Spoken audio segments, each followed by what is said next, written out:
UDFിന്റെ തിരുവമ്പാടി സ്ഥാനാർത്ഥിയോടുള്ള താമരശ്ശേരി രൂപതയുടെ എതിർപ്പ് മുതലെടുക്കാൻ CPM രംഗത്ത്. രൂപതയുടെ പിന്തുണയുള്ള മലയോര വികസന സമിതി ഉന്നയിക്കുന്ന പ്രശ്നങ്ങൾ പാർട്ടി ഉന്നയിക്കുന്ന വിഷയങ്ങൾ തന്നെയാണെന്ന് പറഞ്ഞ് CPM സഖ്യസാധ്യതയ്ക്കുള്ള വാതിൽ തുറന്നിട്ടു.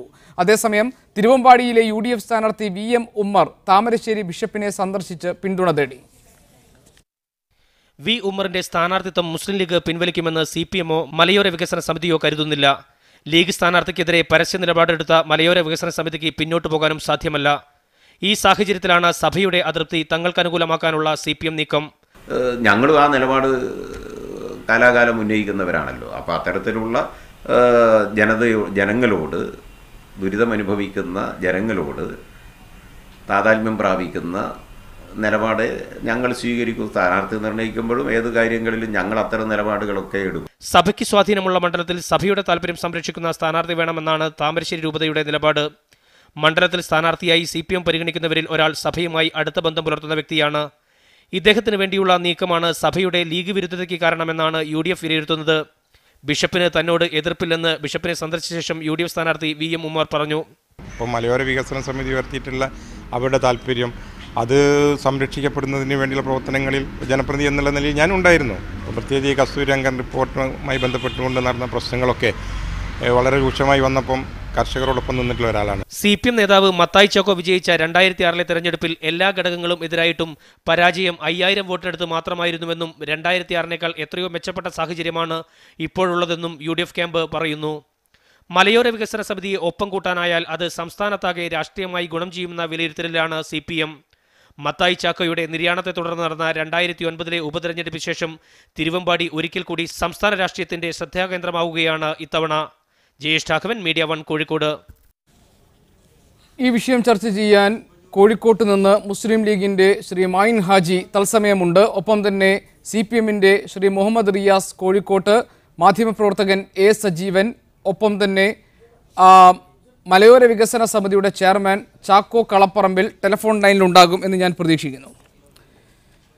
ശ്രീ മൈൻ ഹാജി, താങ്കൾക്കറിയാമല്ലോ തിരുവമ്പാടി സീറ്റിൻ്റെ രാഷ്ട്രീയ പ്രത്യേകതകൾ, പ്രാധാന്യം. ഈ തെരഞ്ഞെടുപ്പിൽ കോൺഗ്രസ് തിരികെ ആവശ്യപ്പെടാനിരുന്ന സീറ്റാണ് തിരുവമ്പാടി. കഴിഞ്ഞ തവണ താമരശ്ശേരി രൂപതയ്ക്ക് വേണ്ടി ഈ സീറ്റ് ലീഗിൽ നിന്ന് ആവശ്യപ്പെടും എന്ന ഒരു ഉടമ്പടി ഉണ്ടായിരുന്നു.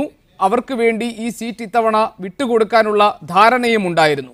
എന്നാൽ അതെല്ലാം ലംഘിച്ചുകൊണ്ടാണ് മോയിൻകുട്ടിയെ തന്നെ മാറ്റി ലീഗ് പുതിയ സ്ഥാനാർത്ഥിയെ VM ഉമ്മർ മാസ്റ്ററെ തിരുവമ്പാടിയിലേക്ക് കൊണ്ടുവന്നിരിക്കുന്നത്. സീറ്റ് കോൺഗ്രസിന് വിട്ടുകിട്ടിയില്ല എന്നൊന്നാമത്. രണ്ടാമത്, ലീഗിൽ തന്നെ 5 വർഷം അവിടെ ഉണ്ടായിരുന്ന ജനങ്ങൾക്കിടയിൽ പ്രവർത്തിച്ച് പരിചയസമ്പന്നനായ ഒരു വ്യക്തിയെ മാറ്റി പുതിയ സ്ഥാനാർത്ഥിയെ നിർത്തി എന്നുള്ളത് നിങ്ങളുടെ പാർട്ടിയിലും അസ്വാരസ്യമുണ്ടാക്കിയിരുന്നു. ഇപ്പോഴത് താമരശ്ശേരി അതിരൂപതയ്ക്ക് സ്വീകരിക്കാൻ കഴിയാത്തൊരു സ്ഥാനാർത്ഥി നിൽക്കുന്ന സാഹചര്യം ഉണ്ടാകുന്നു. CPMുമായി ചില നീക്കുപോക്ക് നടത്താൻ വേണ്ടിയുള്ള സാധ്യത തിരുവമ്പാടിയിൽ മലയോര വികസന സമിതിയുമായി ചർച്ച നടത്താനുള്ള തീരുമാനത്തിലൂടെ പുറത്തു വരികയും ചെയ്യുന്നു. എന്താണ് താങ്കൾക്ക് പറയാനുള്ളത്?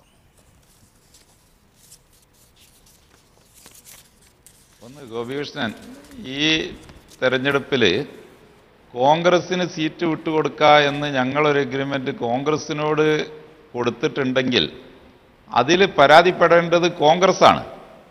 കോൺഗ്രസ് ഇന്ന് വരെ പരാതിപ്പെട്ടതായിട്ട് ഞങ്ങളെവിടെ കേട്ടിട്ടില്ല. ഒരാൾ കത്ത് എഴുതി എന്ന് പറയുന്നു, കത്ത് കിട്ടിയ ആളും കത്ത് എഴുതിയ ആളും ഒരു പരാതി ഇന്ന് വരെ പറയാത്തൊരു സംഗതിയിൽ പിന്നെ ആർക്കാ പരാതി? പോസ്റ്റ്മാനാ പരാതി? ഇവിടെ ഇപ്പം നടക്കുന്ന അന്തരീക്ഷത്തിലെ മലിനീകരണം മുഴുവൻ ഈ പോസ്റ്റ്മാൻ്റെ പരാതിയാണല്ലോ. പോസ്റ്റ്മാൻ്റെ പരാതിയെ സംബന്ധിച്ച് ഞങ്ങൾക്കൊരു ഒന്നും പറയാനില്ല. കത്ത് കൊണ്ടുകൊടുത്ത പോസ്റ്റ്മാനെ സംബന്ധിച്ചിടത്തോളം ഞങ്ങൾ എന്ത് പറയാനാ? ഈ കത്ത് കിട്ടിയവർക്ക് പരാതിയുണ്ടോ, കത്ത് കൊടുത്തവർക്ക് പരാതിയുണ്ടോ? അതല്ലേ ചർച്ച ചെയ്യേണ്ടത്. പിന്നെ CPM തിരുവമ്പാടിയിൽ ഇത്തവണ സ്വന്തം സ്ഥാനാർത്ഥിയെ മാറ്റി വേറെ ഒരു സ്ഥാനാർത്ഥിയെ നിശ്ചയിക്കും എന്നതിനെ സംബന്ധിച്ച് ഞാനെന്ത് പറയാനാണ്? കാരണം കേരളം ഉണ്ടായത് മുതൽക്ക് നടന്ന തെരഞ്ഞെടുപ്പുകളിലൊക്കെ UDF-ആയി മത്സരിച്ച കാലത്തും തനിച്ച് മത്സരിച്ച കാലത്തും ഞങ്ങളൊക്കെ എന്താ ചെയ്തത്? ഞങ്ങൾ കേരളത്തിലുള്ള മുഴുവൻ സീറ്റുകളിലും ഞങ്ങളെ പാർട്ടിയോ ഞങ്ങളെ മുന്നണിയോ മത്സരിക്കും. ആ മുന്നണിയിലെ ഘടകകക്ഷികളുടെ പാർട്ടികളുടെ ചിഹ്നം ഉണ്ടാവും. ഞങ്ങളങ്ങനെ മത്സരിച്ച് കഴിഞ്ഞ പാർലമെന്റ് തെരഞ്ഞെടുപ്പ് വരെ അങ്ങനെയാണ് ഞങ്ങൾ മത്സരിച്ചു പോകുന്നത്. എന്നാൽ CPM അങ്ങനെയല്ല. തെരഞ്ഞെടുപ്പ് അടുത്തു കഴിഞ്ഞാൽ ഉണ്ടാകുന്ന അവിടെ പ്രാദേശികമായോ മതപരമായോ എന്താണോ ഉള്ള മൃദുല വികാരങ്ങൾ ഇളക്കി വിട്ട് വോട്ടാക്കി അതിൽ ജയിച്ചു കയറാൻ വേണ്ടിയുള്ള ശ്രമം CPM കാലാകാലങ്ങളിലായിട്ട് നടക്കുന്നതാണ്.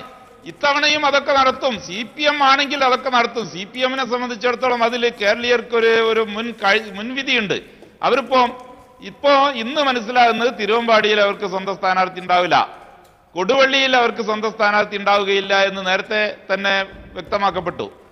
കുന്നമംഗലത്ത് കഴിഞ്ഞ തവണയും അവർക്ക് സ്വന്തം സ്ഥാനാർത്ഥി ഇല്ല, ഇത്തവണയും സ്വന്തം സ്ഥാനാർത്ഥി ഉണ്ടാവില്ല എന്നത് ഉറപ്പാണ്. കേരളത്തിലെ 140 നിയോജകമണ്ഡലങ്ങളിൽ പകുതിയെങ്കിലും സ്വന്തം സ്ഥാനാർത്ഥി LDF-ലെ ഘടകകക്ഷികൾക്ക് ഉണ്ടായാൽ അത് വലിയ കാര്യമായി എന്നാണ് ഞങ്ങൾ വിശ്വസിക്കുന്നത്. ശരി, ശ്രീ മോഹൻ ഹാജി, താങ്കൾ പറയേണ്ടത് CPM അവിടെ ഒരു സ്ഥാനാർത്ഥിയെ നിർത്തുന്നു, അവർക്ക് പുതിയ സ്ഥാനാർത്ഥി ഉണ്ടാകും, അതിൽ താങ്കൾ എന്ത് പറയാനാണ് എന്നാണല്ലോ താങ്കൾ ചോദിക്കുന്നത്. അതിനെക്കുറിച്ച് താങ്കൾ ഒന്നും പറയണ്ട. താങ്കൾ പറയേണ്ടത് തിരുവമ്പാടിയിൽ താമരശ്ശേരി രൂപതയുടെ അനുഗ്രഹാശിസുകളോടെ പ്രവർത്തിക്കുന്ന മലയോര വികസന സമിതിയുമായി ചർച്ച ചെയ്യാനുള്ള സാധ്യത CPM തുറന്നിട്ടിരിക്കുന്നു. ആ ചർച്ച നടക്കാവുന്നതേ ഉള്ളൂ. അത്തരം ഗാഡ്ഗിൽ കസ്തൂരി രംഗൻ റിപ്പോർട്ടുകൾക്കെതിരായി സമരം നടത്തിയപ്പോൾ CPM-മായി ഒന്നിച്ചൊരു നിലപാട് ഈ വിഷയത്തിലുണ്ട്. അതുകൊണ്ട് ചർച്ചകൾക്ക് അവസരം ഇപ്പോഴും നിലനിൽക്കുന്നുണ്ടെന്നൊരു നിലപാട് മലയോര വികസന സമിതിയും എടുത്തിട്ടുണ്ട്. അത് നിങ്ങൾക്ക് ഈ തെരഞ്ഞെടുപ്പിൽ ദോഷം ചെയ്യില്ലേ?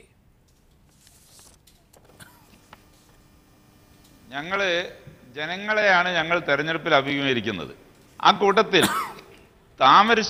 ബഹുമാനപ്പെട്ട താമരശ്ശേരി രൂപതയും അതുപോലെ കേരളത്തിലെ മറ്റ് ബഹുമാന്യരായ രൂപതകളും പിതാക്കളുമായി ഞങ്ങൾ യാതൊരു അഭിപ്രായ വ്യത്യാസങ്ങളും ഇല്ല, ഇന്ന് വരെ ഇല്ല. ഇനി ഇവിടുന്ന് അങ്ങോട്ടും അങ്ങനെ ഒരു അഭിപ്രായ വ്യത്യാസം വെച്ച് പുലർത്താൻ ഞങ്ങൾക്ക് താല്പര്യമില്ല. ഞങ്ങൾ അവരുമായ ഒരു വാദപ്രതിവാദത്തിനോ അവരുമായ ഒരു അഭിപ്രായ വ്യത്യാസത്തിനോ അവർ പറയുന്നത് മുഴുവൻ ഞങ്ങൾക്ക് അനുസരിക്കാനും ഞങ്ങൾ ചെയ്യുന്നത് മുഴുവൻ അവർക്ക് സ്വീകരിക്കാനും സാധിക്കുകയില്ലല്ലോ. പരസ്പര അഭിപ്രായ വ്യത്യാസങ്ങളുണ്ടാവും. അഭിപ്രായ വ്യത്യാസങ്ങളെ സംബന്ധിച്ച് ഞങ്ങൾ ചർച്ച ചെയ്യും, അതിനൊക്കെ പരിഹാരം ഉണ്ടാവും. ആ കാര്യത്തിലൊന്നും ഞങ്ങൾക്കൊരാശങ്കയുമില്ല. രൂപത എന്നുള്ള നിലയിൽ ഇന്ന് ഞങ്ങളുടെ സ്ഥാനാർത്ഥി ബിഷപ്പ് ഹൗസിൽ ചെന്നു, ബഹുമാനപ്പെട്ട പിതാവിനെ കണ്ടു, അതുമായി ബന്ധപ്പെട്ട ആളുകളെ കണ്ടു. അവരൊക്കെ ഉമർ മാസ്റ്ററോട് നല്ല സൗഹൃദപരമായി പെരുമാറി അവരുടെ ചെയ്യാവുന്ന പിന്തുണകളൊക്കെ അവർ വാഗ്ദാനം ചെയ്തിട്ടുണ്ട്. ഞങ്ങളെ സംബന്ധിച്ചുള്ള ഒരു രാഷ്ട്രീയ പാർട്ടി എന്നുള്ള നിലയിൽ ഞങ്ങൾ ഒരു മതവിഭാഗവുമായും ഞാൻ താങ്കളിലേക്ക് തിരിച്ചു വരാം. ശ്രീ മുഹമ്മദ് റിയാസ്, ഇടുക്കിയിൽ ഇക്കഴിഞ്ഞ ലോക്സഭാ തെരഞ്ഞെടുപ്പിൽ ഹൈറേഞ്ച് സംരക്ഷണ സമിതിയുടെ ബാനറിൽ വിജയിച്ച പരീക്ഷണം, അതായത് ഒരു ഇടുക്കി മോഡൽ ഈ നിയമസഭയിലേക്ക് കൊണ്ടുവരാൻ വേണ്ടി CPM നടത്തുന്ന ശ്രമത്തിൻ്റെ ഭാഗമാണോ തിരുവമ്പാടി സീറ്റിൽ താമരശ്ശേരി രൂപതയുടെ കീഴിലുള്ള മലയോര വികസന സമിതിയുമായി ചർച്ച നടത്താനുള്ള നിങ്ങളുടെ തീരുമാനം? ഒന്ന്, തെരഞ്ഞെടുപ്പുമായി ബന്ധപ്പെട്ടൊരു ചർച്ചയ്ക്ക് തയ്യാറാണെന്ന് എവിടെയും CPIM-ൻ്റെ ജില്ലാ സെക്രട്ടറി പറഞ്ഞിട്ടില്ല. അതിൻ്റെ ബൈറ്റ് മുഴുവൻ ഞാൻ കണ്ടു. ഒരു മേഖലയിലെ ജനങ്ങളെ അഭിസംബോധന ചെയ്യുന്ന ഒരു പ്രസ്ഥാനം എന്നുള്ള നിലക്ക് ആ മേഖലയിലെ പ്രശ്നങ്ങൾ ചർച്ച ചെയ്യാൻ തയ്യാറാണ്. അത് ആ നിലയിലാണ്. പക്ഷേ ഇത് വളരെ ബോധപൂർവ്വം ഇത് മതസാമുദായിക ധ്രുവീകരണത്തിന് വേണ്ടി മാറ്റി തീർത്തത് ആരാ? അതാ ചോദ്യം. അവിടെയാണ് കേരളത്തിൻ്റെ മുഖ്യമന്ത്രി കത്ത് ലീക്ക് ചെയ്തതിലൂടെ പ്രത്യേകിച്ച് കിഴക്കൻ മലയോര മേഖലയിലെ കർഷകർ ഉൾപ്പെടെയുള്ളവർ നേരിടുന്ന പ്രശ്നം അജണ്ട. ഒന്ന് കസ്തൂരി രംഗൻ റിപ്പോർട്ട്, 2 റബ്ബർ വില തകർച്ച, അതിൽ കോൺഗ്രസ് സമീപനം, UDF നിലപാട്, ഇത് ചർച്ച ചെയ്യപ്പെടും. ഇത് ചർച്ച ചെയ്യപ്പെടാതിരിക്കാനാണ് മുസ്ലിം ലീഗ് സ്ഥാനാർത്ഥിയെ പ്രഖ്യാപിക്കുന്നു. മുസ്ലിം ലീഗ് സ്ഥാനാർത്ഥി പാടില്ല എന്ന് മലയോര വികസന സമിതി പറയുന്നു. പക്ഷേ മുസ്ലിം ലീഗ് അതിൽ ഉറച്ചു വെക്കുന്നു. പിന്നെയാണ് കത്ത് പുറത്തു വരുന്നത്. കുഞ്ഞാലിക്കുട്ടി സാഹിബ് ലക്ഷക്കണക്കിന് ആളുകളുടെ ഒപ്പ് ശേഖരിച്ച് നിവേദനമായി നൽകിയ കത്തല്ല, അത് രഹസ്യമായി വ്യക്തിപരമായി ശ്രീ ഉമ്മൻചാണ്ടിക്ക് 5 കൊല്ലം മുമ്പ് നൽകിയ കത്താണ്. ആ കത്ത് ലീക്ക് ചെയ്യണമെങ്കിൽ ഒന്നെങ്കിൽ കുഞ്ഞാലിക്കുട്ടി സാഹിബ് അല്ലെങ്കിൽ ശ്രീ ഉമ്മൻചാണ്ടി, ഏതെങ്കിലും ഒരാളായിരിക്കണം. അത് ആര് എന്ന് ഞാൻ പറഞ്ഞു തരേണ്ടതില്ല. 2, ഒരു മുന്നണിയിൽ ആ മുന്നണി സ്ഥാനാർത്ഥികളെ പ്രഖ്യാപിക്കുക, മുന്നണിയിലെ രാഷ്ട്രീയ പാർട്ടികൾ ചർച്ച ചെയ്ത് പ്രഖ്യാപിക്കുക, അതിനൊന്നും ആരും എതിരല്ല. പക്ഷേ ഇവിടെ മുസ്ലിം ലീഗ് സ്ഥാനാർത്ഥികളെ നേരത്തെ തന്നെ പ്രഖ്യാപിച്ചു. ശ്രീ മായിനാജി ഞാൻ വരുന്ന സമയത്ത് കുറേ CPM-നെ പഴിചാരി പലതും പറയുന്നത് ഞാൻ കേട്ടു. അതുകൊണ്ട് ഞാൻ 2 വർത്താനം പറഞ്ഞില്ല മോശം എന്നുള്ളതൊന്ന് പറയുകയാണ്. വെളുക്കാൻ തേച്ചത് പാണ്ടായില്ലേ മുസ്ലിം ലീഗിന്? കൊടുവള്ളിയിൽ റിബൽ, മണ്ഡല സെക്രട്ടറി റിബലായി മത്സരിക്കുന്നു. തിരുവമ്പാടിയിൽ പ്രശ്നം, മലപ്പുറം ജില്ലയിൽ ആകെ വിഷയം. മുസ്ലിം ലീഗ് CPM-നെ കുറിച്ച് ശ്രീ മായിനാജി ഇവിടെ കുറേ പറഞ്ഞു. ഉത്തരേന്ത്യയിൽ ആകെ മതന്യൂനപക്ഷങ്ങൾ വേട്ടയാടപ്പെടുന്ന സമയത്തല്ലേ ഈ റിപ്പബ്ലിക് ദിനത്തിന് ലീഗ് ഹൗസിൽ RSS നേതാക്കന്മാരെ വിളിച്ചിരുത്തി കോഴി ബിരിയാണി നൽകി ചർച്ചയ്ക്ക് തയ്യാറായത്? KG മാരാരുടെ പഴയ ആത്മകഥ പോലെ കോലീബി സഖ്യത്തിൻ്റെ ചർച്ച നടത്തുന്ന സ്ഥിതി വന്നത്. KM ഷാജി എന്ന മുസ്ലിം ലീഗിൻ്റെ ഉത്തരവാദിത്തപ്പെട്ട നേതാവ് നിയമസഭക്കകത്തും പുറത്തും RSS നേതൃത്വത്തെ ന്യായീകരിച്ച് നടത്തിയ പ്രസംഗത്തിനെതിരെ ഒരു വിശദീകരണ കത്തിൽ മുന്നോട്ട് വരാൻ വേണ്ടി ലീഗ് തയ്യാറായിട്ടില്ല. ഇങ്ങനെയുള്ള കുറെ പ്രശ്നങ്ങൾ ആദ്യം നിങ്ങൾ ചർച്ച ചെയ്യും, അത് ചർച്ച ചെയ്ത് നിങ്ങൾ തിരുത്ത്. അതിന് പകരം CPM-ന്റെ മേൽ മെക്കിട്ട് കയറിയിട്ടൊന്നും ഒരു കാര്യമില്ല. ഞാൻ ഈ ചോദ്യത്തിന്റെ കൃത്യമായ പോയിന്റിലേക്ക് വരികയാണ്. നിങ്ങൾ ഇടുക്കി മോഡൽ പരീക്ഷിക്കാൻ തീരുമാനിച്ചിട്ടുണ്ടോ ഈ നിയമസഭാ തെരഞ്ഞെടുപ്പിൽ?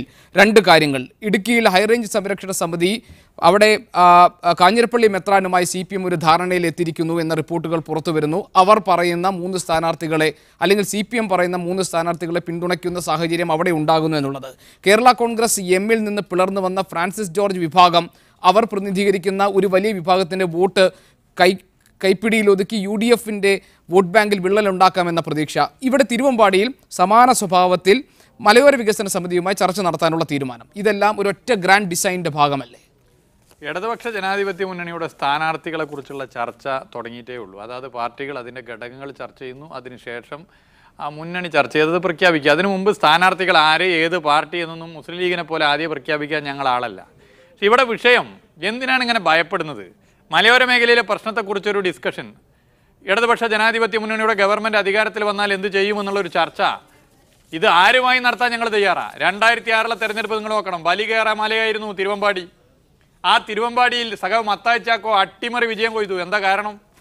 2001 മുതൽ 6 വരെ ഭരിച്ച UDF സർക്കാർ കിഴക്കൻ മലയോര മേഖലയിലെ ജനങ്ങളെ കൈവിട്ടു. അതിൻ്റെ ഭാഗമായി കാർഷിക മേഖലയിലും മറ്റു കടുത്ത പ്രതിസന്ധി ഉണ്ടായി. ഞങ്ങൾ രാഷ്ട്രീയം ഉയർത്തിപ്പിടിച്ചു. ആ രാഷ്ട്രീയം ഉയർത്തിപ്പിടിച്ചു. ഇതിന് കാരണം നവലിബർ നയം പിന്തുടരുന്ന UDF സർക്കാരാണ്. അതുകൊണ്ട് ഈ സർക്കാർ തുടർന്നാൽ ശരിയാവില്ല എന്ന് പറഞ്ഞ് സഖാവ് മത്തായി ചാക്കോ പൊളിറ്റിക്കൽ ഫൈറ്റ് നടത്തി. ആ രാഷ്ട്രീയ പോരാട്ടത്തിൽ ഞങ്ങൾ ജയിച്ചു. അകാലത്തിൽ നമ്മെ എല്ലാവരെയും ദുഃഖത്തിലാഴ്ത്തി സഖാവ് മത്തായി ചാക്കോ നമ്മെ വിട്ടുപിരിഞ്ഞു. ബൈ ഇലക്ഷൻ വന്നു. സഖാവ് ജോർജ് എം തോമസ് വിജയിച്ചു. 2011 ജനകീയനായ MLA ആയിരുന്നു സഖാവ് ജോർജ് എം തോമസ്. ചെറിയ വോട്ടിനാണ് പരാജയപ്പെട്ടത്. തിരുവമ്പാടിയിലെ പഴയ വോട്ടിംഗ് പാറ്റേൺ ഒക്കെ നിങ്ങളൊന്ന് പരിശോധിച്ച് നോക്കൂ. 10,000-കണക്കിന് വോട്ടിന് UDF ജയിച്ചിരുന്ന തിരുവമ്പാടിയിൽ ചെറിയ വോട്ടിന് പരാജയപ്പെട്ടു. താമരശ്ശേരി ബിഷപ്പിനെ നികൃഷ്ട ജീവി എന്ന പ്രയോഗം കൊണ്ട് വിശേഷിപ്പിച്ച വിവാദമായ പ്രസ്താവന താങ്കൾക്ക് ഓർമ്മയുണ്ടല്ലോ. അത്തരത്തിൽ CPM-ന് അകന്നു നിൽക്കാവുന്ന ഒരു സാഹചര്യം ഇപ്പോൾ ഈ പുതിയ രാഷ്ട്രീയ സാഹചര്യത്തിൽ മാറിക്കഴിഞ്ഞു. നിങ്ങൾ ഇവരുമായി ചേർന്ന് നിൽക്കാം ഈ തെരഞ്ഞെടുപ്പിൽ. ഈ പുതിയ താങ്കൾ പറഞ്ഞതുപോലെ മലയോര മേഖലയിലെ റബ്ബറിൻ്റെ വിലയിടുവായാലും അല്ലെങ്കിൽ ഗാഡ്ഗിൽ കമ്മിറ്റി റിപ്പോർട്ടിൻ്റെ പശ്ചാത്തലത്തിലായാലും ചേർന്ന് നിൽക്കാവുന്ന ഒരു പുതിയ രാഷ്ട്രീയ സാഹചര്യം വന്നു എന്ന് CPM കരുതുന്നുണ്ടോ? അല്ല, നമ്മൾ ഇഷ്യൂ ബേസ്ഡ് ആയിട്ട് വിഷയങ്ങളെ എടുക്കണം. ഓരോ വിഷയത്തിനനുസരിച്ചുള്ള കൃത്യമായ നിലപാടുകൾ, പല പല സംഭവങ്ങളൊക്കെ ഉണ്ട്. അതൊക്കെ കൂടി കൂട്ടിക്കലർത്തി പോകുന്നത് ഉചിതമല്ല. ഇവിടെ വിഷയം എന്താ? ഇവിടെ മലയോര മേഖലയിലെ തെരഞ്ഞെടുപ്പ് ഫലം നിങ്ങൾ പരിശോധിച്ചോ? കഴിഞ്ഞ ലോക്സഭാ തെരഞ്ഞെടുപ്പിൻ്റെ ഫലം ഇടുക്കി മാത്രമാണോ? കേരളത്തിലെ മലയോര മേഖലയിലെ വോട്ടിംഗ് പാറ്റേൺ പരിശോധിച്ച് നോക്കൂ. പരമ്പരാഗതമായി UDF-നോടൊപ്പം നിന്ന വോട്ടർമാർ കഴിഞ്ഞ ലോക്സഭാ തെരഞ്ഞെടുപ്പിൽ ഇടതുപക്ഷ ജനാധിപത്യ മുന്നണിക്ക് പലയിടങ്ങളിൽ വോട്ട് ചെയ്തു. വയനാട് ലോക്സഭാ മണ്ഡലത്തിലെ ഭൂരിപക്ഷം തന്നെ നമ്മുടെ മുമ്പിൽ ഉദാഹരണമുണ്ട്. എന്താ കാരണം? അതൊരു പൊളിറ്റിക്കൽ റീസണാണ്, രാഷ്ട്രീയ കാരണമാണ്. ആ രാഷ്ട്രീയ കാരണം എന്താ? ജീവിക്കാൻ പറ്റുന്നില്ലേ? മലയോര മേഖലയിൽ ജനങ്ങൾക്ക് ജീവിക്കാൻ പറ്റുന്നില്ല. റബ്ബർ കർഷകർ ആകെ പ്രയാസത്തിലാണ്. താങ്ങുവില പ്രഖ്യാപിച്ച് നടപ്പിലാക്കുന്നില്ല. കേന്ദ്ര ഗവൺമെൻറ് കോൺഗ്രസ് ഭരിച്ചപ്പോൾ, ഇപ്പോൾ BJP ഭരിച്ചപ്പോൾ എടുക്കുന്ന സമീപനം അറിയാം. 2006 മുതൽ 2011 വരെ ഇടതുപക്ഷം ഭരിച്ച സമയത്ത് എങ്ങനെയാണ് അവരെ സംരക്ഷിക്കാൻ ശ്രമിച്ചതെന്ന് എല്ലാവർക്കും അറിയാം. അപ്പോൾ പൊളിറ്റിക്കൽ റീസൺ. ഇഷ്യൂ ബേസ്ഡ് ആയിട്ട് സംസാരിക്കുകയാണെങ്കിൽ ഇഷ്യൂ ബേസ്ഡ് ആയിട്ട് നിങ്ങൾ ഇപ്പോൾ ഒരു പൊളിറ്റിക്കൽ ഒരു കോമ്പിനേഷൻ കണ്ടെത്താൻ പാകത്തിൽ പ്രശ്നങ്ങൾ പരിഹരിക്കപ്പെട്ട് കഴിഞ്ഞു. അല്ല, ഞാൻ ചോദിക്കുന്ന ഒരു ഇടുക്കി മോഡൽ നിങ്ങൾ ആവർത്തിക്കുമോ? അതിനാണോ നിങ്ങളുടെ ശ്രമം? നിങ്ങൾ ഇടുക്കി മോഡലോ അല്ലെങ്കിൽ മായനാജി ബേജാറാക്കാൻ ബേപ്പൂർ വടകര മോഡലോ അതൊന്നും പറഞ്ഞിട്ട് കാര്യമില്ല. ഇവിടെ വിഷയം എന്താ? ഇവിടെ വിഷയം തെരഞ്ഞെടുപ്പ് വരുന്നു. ഈ ഗവൺമെൻറ്റിന് നല്ലൊരു യാത്രയപ്പ് നൽകണം ജനം ആഗ്രഹിക്കുന്നു, ജനം തീരുമാനിച്ചിട്ടുണ്ട്. ആ യാത്രയപ്പ് നൽകാൻ നേരത്ത് എല്ലാ മേഖലകളിലെ ജനങ്ങളെയും വെറുപ്പിച്ചു കഴിഞ്ഞു ഈ ഗവൺമെൻറ്. എല്ലാ മേഖല, കർഷകരായിക്കോട്ടെ, അത് കർഷക തൊഴിലാളികളായിക്കോട്ടെ, തൊഴിലാളികളായിക്കോട്ടെ, യുവജനങ്ങളായിക്കോട്ടെ, വിദ്യാർത്ഥികളായിക്കോട്ടെ, എല്ലാ മേഖലകളും തകർത്ത് തരിപ്പണാക്കി. അപ്പോൾ ഈ എല്ലാവരും ഈ ഗവൺമെൻറ്റിന് നല്ലൊരു സെൻഡ് ഓഫ് നൽകാൻ ആഗ്രഹിക്കുന്നു. മലയോര വികസന സമിതി ഒരു സ്ഥാനാർത്ഥിയെ കൊണ്ടുവന്നാൽ നിങ്ങൾ പിന്തുണയ്ക്കുമോ? അതല്ല, നിങ്ങൾ കൊണ്ടുവരാൻ ഉദ്ദേശിക്കുന്നത് ജോർജ് എം തോമസ് ആയാലും അതല്ല ഗിരീഷ് ജോൺ ആയാലും അവർക്ക് മലയോര വികസന സമിതിയുടെ, അതായത് സഭയുടെ പിന്തുണ ഉറപ്പാക്കാൻ നിങ്ങൾ ശ്രമിക്കുമോ ഈ ചർച്ചയിൽ? ഞങ്ങളുടെ സ്ഥാനാർത്ഥി X or Y അതൊന്നുമല്ല ഇവിടെ പ്രശ്നം. ഇവിടെ പ്രശ്നം എന്താ? അല്ല, നിങ്ങളുടെ നിലപാട്. ഇടതുപക്ഷ ജനാധിപത്യ മുന്നണി മത സാമുദായിക ശക്തികൾ തരുന്ന ലിസ്റ്റ് അനുസരിച്ച് ഒരു കാലത്ത് സ്ഥാനാർത്ഥികളെ പ്രഖ്യാപിച്ചിട്ടില്ല. അങ്ങനെ ഒരു പ്രശ്നം വന്നിട്ടില്ല. ഇവിടെ വിഷയം എന്താ? മലയോര വികസന സമിതിയുമായി ഒരു ടോക്ക് സ്ഥാനാർത്ഥികളെ കുറിച്ചല്ല. ഞങ്ങളുടെ പാർട്ടി ജില്ലാ സെക്രട്ടറിയുടെ ബൈറ്റ് ഞാൻ കണ്ടു. ഒരു ഇഷ്യൂവിനകത്ത് മലയോര വികസന സമിതി ഉൾപ്പെടെ ആ മേഖലയിലെ ജനങ്ങൾ നേരിടുന്ന പ്രശ്നത്തെക്കുറിച്ച് ഒരു കോൺവെർസേഷന് ഒരു തെരഞ്ഞെടുപ്പിന് തൊട്ടു മുൻപ് സ്ഥാനാർത്ഥി നിർണയത്തിന്റെ ഘട്ടത്തിൽ ഇതുപോലെയുള്ള ഒരു ആശയവിനിമയത്തിന് CPM തയ്യാറാകുന്നു എന്ന് പറഞ്ഞാൽ അതിന് രാഷ്ട്രീയമായ പ്രാധാന്യമുണ്ട്. ശ്രീ മുഹമ്മദ് റിയാസ്, താങ്കൾക്ക് സ്ഥാനാർത്ഥി നിർണയവുമായി ബന്ധപ്പെട്ട് മാത്രം കാണാൻ വേണ്ടി പറ്റുമോ? അതാ എന്റെ ചോദ്യം. സ്ഥാനാർത്ഥി നിർണയവുമായി ബന്ധപ്പെട്ട് കാണാൻ വേണ്ടി പറ്റില്ല. ഒരു തെരഞ്ഞെടുപ്പിൽ ആ മേഖലയിലെ ജനങ്ങൾ നേരിടുന്ന പ്രശ്നത്തിന് എന്ത് ബദൽ എന്നുൾപ്പെടെയുള്ള വിഷയങ്ങൾ ചർച്ച ചെയ്യാം. അത് വളരെ കൃത്യമാണ്. ഞാൻ തിരിച്ചു വരാം താങ്കളിലേക്ക്. ശ്രീ A. സജീവൻ, സഭയുടെ വിശ്വാസ പ്രമാണങ്ങളോടോ സഭ സ്വീകരിക്കുന്ന രാഷ്ട്രീയ നിലപാടുകളോടോ രാഷ്ട്രീയമായ കാര്യങ്ങളിൽ സഭ ഇടപെടുന്നതിനോടോ വിയോജിപ്പുള്ള, അതിനെ വിമർശനപരമായി എന്നും സമീപിച്ചിട്ടുള്ള CPM തിരുവമ്പാടിയിൽ താമരശ്ശേരി രൂപതയുടെ കീഴിലുള്ള മലയോര വികസന സമിതിയുമായി ചർച്ച നടത്താൻ ഒരുങ്ങുന്നത് ഏതൊക്കെ അർത്ഥത്തിൽ രാഷ്ട്രീയ പ്രാധാന്യം അർഹിക്കുന്നതാണ്? എന്താണ് അവർ ഈ ചർച്ചയിലൂടെ ഉദ്ദേശിക്കുന്നത്? ഇന്ന് ലീഗിന്റെ സ്ഥാനാർത്ഥി ഉമ്മർ മാസ്റ്റർ ബിഷപ്പിനെ നേരിട്ട് കണ്ട് അദ്ദേഹത്തിന്റെ സഹായം അഭ്യർത്ഥിക്കുകയും പിന്തുണ ഉറപ്പാക്കിയെന്ന് അദ്ദേഹം അവകാശപ്പെടുകയും ചെയ്യുന്നു. അതുകൊണ്ട് പരിഹരിക്കപ്പെടുന്നതാണോ ലീഗിന്റെ സ്ഥാനാർത്ഥിയിലൂടെ സഭയ്ക്കുണ്ടായിട്ടുള്ള അതൃപ്തിയും അപ്രീതിയും?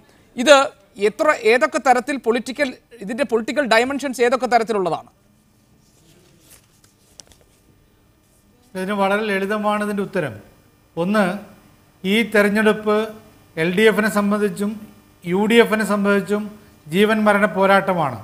ഇവിടെ ഒരു ഭരണ തുടർച്ച ഉണ്ടായില്ലെങ്കിൽ കോൺഗ്രസ്സിന് ഇനി ഈ കേരളത്തിൽ വളരെ വലിയ തിരിച്ചടി, വളരെ വ്യാപകമായ രീതിയിൽ തിരിച്ചടി ഉണ്ടാകും എന്നൊരു ഒരു നിഗമനമുണ്ട് അവർക്ക്.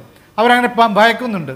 മാത്രം LDFനെ സംബന്ധിച്ചാണെങ്കിലും ഈ ഭരണം കിട്ടിയില്ലെങ്കിൽ, ഇത്തവണ ഭരണം കിട്ടിയില്ലെങ്കിൽ, ഇത്രയും പ്രശ്നങ്ങൾ ഉണ്ടായിട്ടും ഒരു ഭരണം അവർക്ക് കിട്ടിയില്ലെങ്കിൽ വലിയ തിരിച്ചടിയായിരിക്കും. അപ്പോൾ സാധ്യതകളെല്ലാം പരമാവധി ഉപയോഗിക്കണം.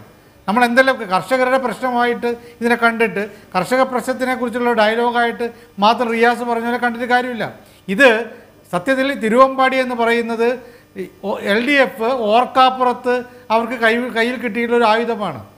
അവരിതുവരെ മറ്റ് പല പ്രശ്നങ്ങളിലും അവർക്ക് രാഷ്ട്രീയമായിട്ട് ഇടപെടാൻ പറ്റുന്നുണ്ടായിരുന്നു. പക്ഷേ തിരുവമ്പാടിയിലെ പ്രശ്നം തിരുവമ്പാടിയുടെ മാത്രം ഒരു ആയുധമല്ല അവർക്ക്.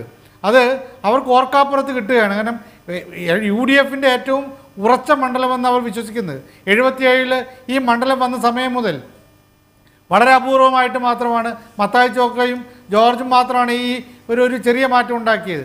അതിനിടയിൽ അതിന് തന്നെ കാരണമുണ്ടായി തീർന്നുള്ളത് ഈ UDFനകത്തെ ഈ സാമുദായികമായ പ്രശ്നങ്ങളായിരുന്നു. അപ്പോൾ ഈ പ്രശ്നം സഭ എപ്പോഴും അവരുടെ മണ്ഡലമായി കണക്കാക്കിയിരുന്നാണ് തിരുവമ്പാടി. ആ മണ്ഡലം കൈവിട്ടുപോയി.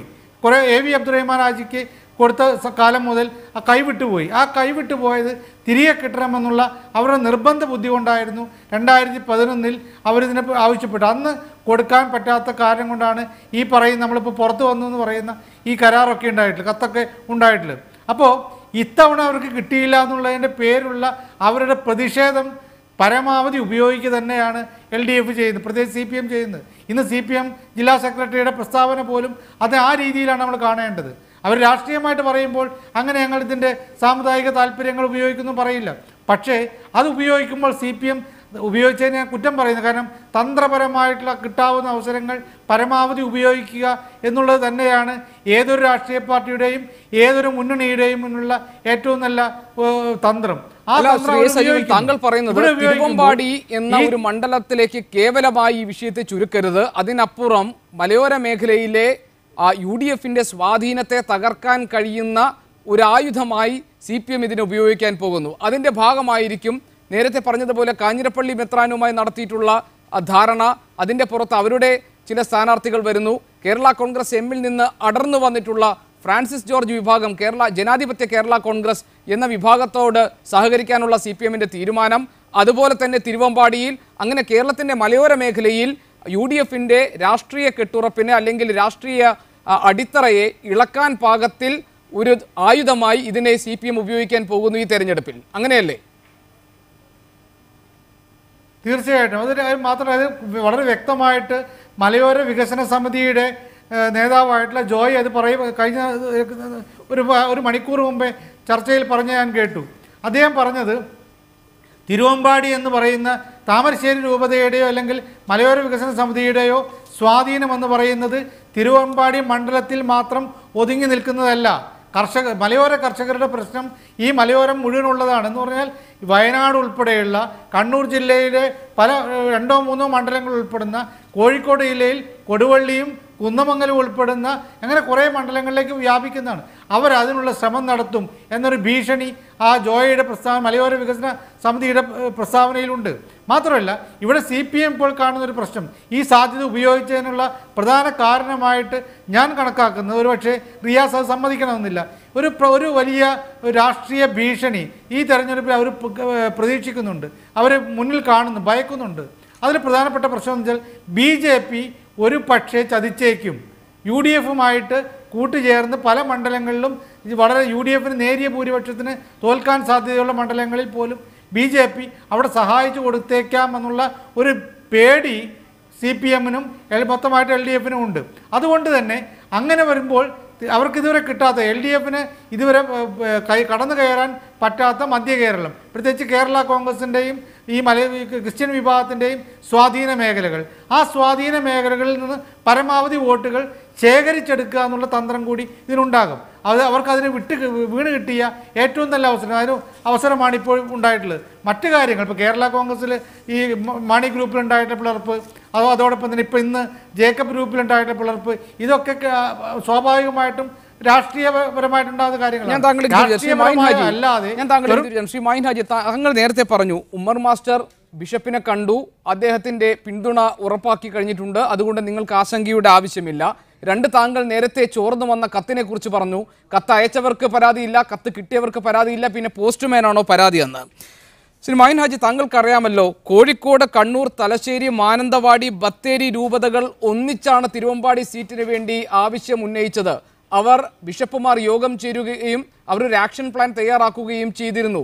അതിൻ്റെ ഭാഗമായി കൂടി വേണം മലയോര വികസന സമിതിയുമായി ഇടതുപക്ഷം നടത്താൻ പോകുന്ന ചർച്ചയെ, അതിൻ്റെ രാഷ്ട്രീയ പ്രാധാന്യത്തെ താങ്കൾ മനസ്സിലാക്കാൻ. 1. 2, ഇത് കേവലം തിരുവമ്പാടി എന്ന് പറയുന്ന ഒരൊറ്റ മണ്ഡലത്തെ ബാധിക്കുന്ന ഒരു വിഷയമല്ല. ഇത് വയനാട്ടിലെ ചില മണ്ഡലങ്ങൾ, കണ്ണൂരിലെ ചില മണ്ഡലങ്ങൾ, കോഴിക്കോട്ട് ചില മണ്ഡലങ്ങൾ, അങ്ങനെ മലയോര മേഖലയിൽ ഒന്നാകെ UDFിൻ്റെ അടിത്തറയിൽ വിള്ളൽ വീഴ്ത്താൻ പാകത്തിൽ CPMന് രാഷ്ട്രീയമായി ഉപയോഗിക്കാൻ കഴിയുന്ന ഒരു ആയുധമായി ഇത് മാറാൻ പോകുന്നു എന്നിടത്താണ് ശ്രീ മൈൻ ഹാജി നിങ്ങളുടെ സ്ഥാനാർത്ഥി അവിടെ വരുന്നതിലും തിരുവമ്പാടി അതിരൂപതയ്ക്കുള്ള, താമരശ്ശേരി അതിരൂപതയ്ക്കുള്ള അതൃപ്തിയും ഒക്കെ രാഷ്ട്രീയമായി പ്രാധാന്യം അറിയിക്കുന്ന വിഷയങ്ങളായി മാറുന്നത്.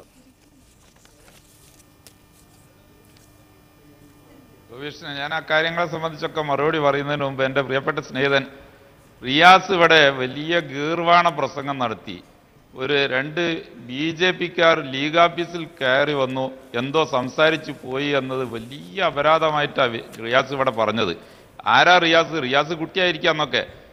കേവലം ഇന്ത്യൻ പാർലമെന്റിൽ 2 സീറ്റ് ഉണ്ടായിരുന്ന BJP എന്ന് പറയുന്ന ഹൈന്ദവ വർഗീയതയുടെ പ്രതീകമായ പാർട്ടി ഇന്ന് ഇന്ത്യ രാജ്യം ഒറ്റക്ക് ഭരിക്കാൻ ഇന്ത്യൻ പാർലമെന്റിൽ ഭൂരിപക്ഷം നേടിയിരിക്കുക. അതിൻ്റെ ആദ്യ തുടക്കം എങ്ങനെയാണ്? 1989 മുതൽക്കുള്ള ഭരണത്തിൽ എല്ലാ ദിവസവും BJPയുടെ LK അഡ്വാനിയും AB വാജ്പേയിയും അടക്കമുള്ള ആളുകളെ കൂട്ടിയിരുത്തി CPMന്റെ നേതാക്കൾ വട്ടമേശ സമ്മേളനം നടത്തി അവർക്ക് ഭരണത്തിൽ പങ്കാളിത്തം കൊടുത്ത് അവർക്ക് സ്വാധീനമുണ്ടാക്കി അവർ പറയുന്നത് പോലെ ഭരിച്ചു കൊടുത്ത് അവർക്ക് പിറ്റത്തെ തെരഞ്ഞെടുപ്പിൽ അവരെ 121ലേക്ക് ഉയർത്തിയ പാർട്ടിയുടെ ഒരു പ്രതിനിധിയാണല്ലോ ഈ മുഹമ്മദ് റിയാസ് എന്ന് ഓർക്കുമ്പോൾ എനിക്ക് വല്ലാതെ അത്ഭുതം തോന്നുകയാണ്. നാവ് വളയുന്നതിനനുസരിച്ച് സംസാരിക്കാൻ, ഇത്ര മനസാക്ഷിക്ക് വിരുദ്ധമായി സംസാരിക്കാൻ സാധിക്കുമല്ലോ എന്നതിൽ എനിക്ക് ഓഫീസിൽ പോയിട്ടുണ്ട്. മുഹമ്മദ് റിയാസ് പറഞ്ഞതിന് മറുപടി ഞാൻ പറയണം. ഗോപികൃഷ്ണൻ, താങ്കൾ സജീവനല്ലല്ലോ. സജീവൻ പറഞ്ഞത് എനിക്ക് വേറെ പറയാനുണ്ട്. താങ്കൾക്ക് സജീവന്റെ ഉദ്ദേശമില്ല എന്ന് എനിക്കറിയാം. അതുകൊണ്ട് മുഹമ്മദ് റിയാസ് ഇത് കേൾവിക്കാരെ തെറ്റിദ്ധരിപ്പിച്ച ഒരു കാര്യത്തിൽ എനിക്ക് മറുപടി പറയണം. ഞാൻ പല കാര്യത്തിനും മുസ്ലിം ലീഗിനെ CPMന്റെ ഓഫീസിൽ പോയിട്ടുണ്ട്. എന്റെ ഓർമ്മയിൽ CPMുമായി ഒരു കാലത്തും ഞാൻ സജീവമായി രാഷ്ട്രീയ നേതൃത്വത്തിൽ വന്നതിന് ശേഷം CPMുമായി സഖ്യം ചെയ്തിട്ടില്ല. ഇപ്പോഴും സഖ്യം ചെയ്യാനുള്ള ഉദ്ദേശവുമില്ല. ഞങ്ങൾ CPM ഓഫീസിൽ പോയിട്ടില്ലേ? CPMുകാർ ഞങ്ങളുടെ ഓഫീസിൽ വന്നിട്ടില്ലേ? ചിലപ്പോൾ മുഹമ്മദ് റിയാസ് തന്നെ പല കാര്യത്തിനും വന്നിട്ടുണ്ടാവും. അതൊക്കെ എടുത്ത് ഞങ്ങളൊരു സഖ്യ ചർച്ചയാണ്, അതും RSS ഞങ്ങളുമായി ചർച്ച. ഇവിടെ ഇന്ത്യ രാജ്യത്ത് ആ മാർക്സിസ്റ്റ് പാർട്ടിയുടെ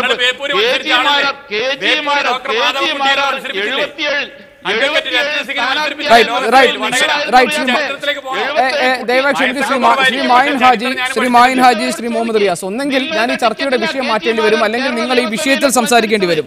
രണ്ടുപേരും. ശ്രീ മായിൻ ഹാജി, ദയവായി താങ്കൾ ഈ വിഷയത്തിലേക്ക് വരണം. സമയം വളരെ ചുരുക്കമേ ഉള്ളൂ. ഇതൊരു ടെലിവിഷൻ ചർച്ചയാണ്. ശ്രീ മായിൻ ഹാജി, താങ്കൾ എന്റെ ചോദ്യത്തിന് സഖ്യത്തിന്റെ പ്രധാന വക്താവാണ് നിങ്ങൾ. സഖ്യത്തിന്റെ പ്രധാന വക്താവാണ് ഉൾപ്പെടെ ബിജെപിയുടെ നേതാക്കന്മാരെ വെച്ച് ഡോക്ടർ മാധവൻകുട്ടിക്ക് വേണ്ടി ബേപ്പൂരിൽ എല്ലാ വീട്ടിലും വോട്ട് ചോദിച്ചു. ശ്രീ മായിൻ ഹാജി, ശ്രീ മുഹമ്മദ് റിയാസ്, രണ്ടുപേരും ഈ വിഷയത്തിൽ സംസാരിക്കണം. ഈ വിഷയത്തിന് പുറത്തുപോയി നിങ്ങൾ പരസ്പരം വാഗ്വാദങ്ങൾ നടത്തരുത്. ഈ വിഷയത്തിനകത്തേക്ക് വരൂ. ശ്രീ മായിൻ ഹാജി, ഇവിടെ തിരുവമ്പാടി നിയമസഭാ നിയോജക മണ്ഡലത്തിലെ പ്രശ്നം കേവലം ഒരു നിയോജക മണ്ഡലത്തിലെ പ്രശ്നം മാത്രമല്ല, അതിന് മറ്റു വലിയ വ്യാപകമായ രീതിയിൽ ഉള്ള രാഷ്ട്രീയ പ്രാധാന്യമുണ്ട്.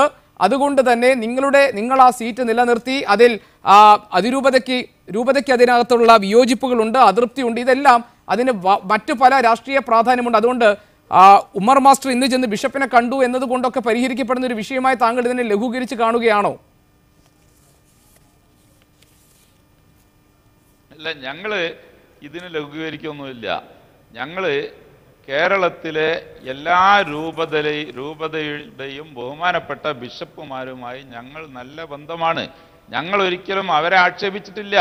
അവർക്ക് ജീവിത അവസാനം വരെ മറക്കാൻ കഴിയാത്ത വിധത്തിലുള്ള ഒരു പദപ്രയോഗം പോലും ഞങ്ങൾ ഇതുവരെ ഉന്നയിച്ചിട്ടില്ല. ഞങ്ങളുടെ നേതാക്കന്മാർ പറഞ്ഞിട്ടില്ല, ഞങ്ങളുടെ അണികൾ പറഞ്ഞിട്ടില്ല, ഞങ്ങൾ ഇനി മേലിലും പറയുകയുമില്ല.